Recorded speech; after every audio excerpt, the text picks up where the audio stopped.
সাত সকালে দুর্ঘটনা এবং দুর্ঘটনার কবলে অভিনেতা অনির্বাণ চক্রবর্তী ওরফে একেন বাবু চারু মার্কেট থেকে রাসবিহারী যাওয়ার পথে ঘটনাটি ঘটে। জানা গিয়েছে একটি অনুষ্ঠানে যোগ দিতে যাচ্ছিলেন অভিনেতা এবং সেই সময় ভলভো বাসের ধাক্কা লাগে অনির্বাণের গাড়ির। বাসের ধাক্কায় অনির্বাণের গাড়ির জানলার কাঁচ ভেঙেছে। সুস্থ আছেন অভিনেতা অনির্বাণ চক্রবর্তী। আর বিস্তারিত জানবেন ফোন লাইনের সঙ্গে রয়েছেন প্রতিনিধি অরিত্র ঘোষ। অরিত্র, ঠিক কিভাবে দুর্ঘটনার মুখোমুখি হলেন অভিনেতা অনির্বাণ চক্রবর্তী, কেমন আছেন তিনি, কিছু জানা যাচ্ছে? শনিবার সকাল 10:30 থেকে 11:30 নাগাদ দুর্ঘটনার কবলে পড়েন অনির্বাণ চক্রবর্তী তথা একেন বাবু। যেটা জানা যাচ্ছে, চারু মার্কেট থেকে রাসবিহারী যাওয়ার পথে ঘটনাটি ঘটে। একটি অনুষ্ঠানে যোগ দিতে যাচ্ছিলেন তিনি। এই সময় ভলভো বাসের সঙ্গে ধাক্কা লাগে।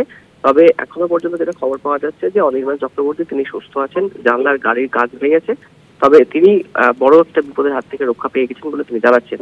যেটা জানা যাচ্ছে যে তার গাড়ির চালক যখন সিগন্যাল ক্রস করে সামনে থেকে এগিয়ে যান, সেই সময় একটি বাইক চলে আসে। সেই বাইককে সাইড দিতে গিয়ে তিনি ব্রেক দেন এবং পিছন থেকে এসে একটি ভলভো বাস ধাক্কা মারে। গাড়ির সামনের অংশ কিছুটা ক্ষতিগ্রস্ত হয়েছে, পিছনের অংশের পুরো কাঁচ ভেঙে গিয়েছে। তবে আপাতত সুস্থ আছেন অভিনেতা অনির্বাণ চক্রবর্তী। অনেক ধন্যবাদ অরিত্র। ফোন লাইনের সঙ্গে ছিলেন প্রতিনিধি অরিত্র ঘোষ। দুর্ঘটনার মুখোমুখি হন আজ অভিনেতা অনির্বাণ চক্রবর্তী ওরফে একেন বাবু।